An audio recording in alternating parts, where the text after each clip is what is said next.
gjatë një operacionit vështirë dhe plot guxim për kapjen e një personi shumë të kërkuar, i cili prej vitesh i fshihej forcave të policisë shtetit në malet e Korçës dhe në mënyrë të përsëritur kishte mundur të shpëtonte rrethimeve të forcave të rendit, ka rënë në krye të detyrës efektivi i policisë shtetit Enea Mekolli, ndërsa një tjetër koleg i tij është plagosur.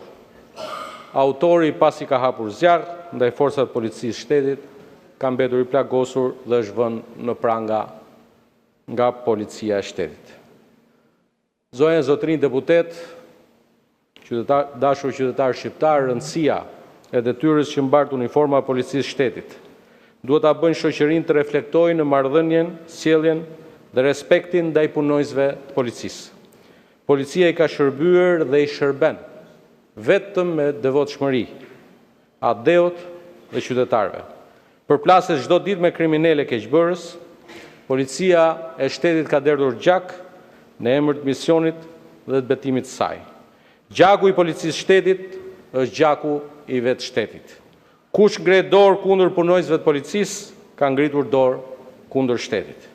Por ulemi sot me respekt dhe mirënjohje para sakrificës së dëshmorit të adeut Enea Mekolli. Ngushëllimet më të sinqerta familjes së tij dhe po ashtu urojmë përshërim sa më të shpejt për efektivin e plagosur.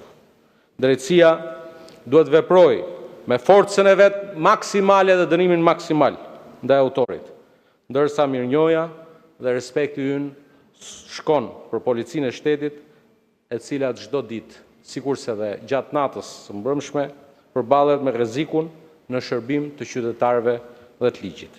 Në emër të grupit parlamentar të Partisë Socialiste, e besoj se dhe me mbështetjen e të gjitha grupeve parlamentare, ne kërkojmë mbajtjen e 1 minutë heshtje në nderim të kujtimit të efektivit policisë shtetit Enea Mekolli, i rënë krye detyrës dhe i sapo shpallur dëshmori adeut. Faleminderit. Në bazë të nenit 7.5 rregullores, kryetarët e grupeve parlamentare, jeni dakord për mbajtjen e 1 minutë heshtje? Të nderuar koleg, policia e shtetit përballet çdo ditë me rrezikun në luftën kundër krimit dhe në shërbim të qytetarëve.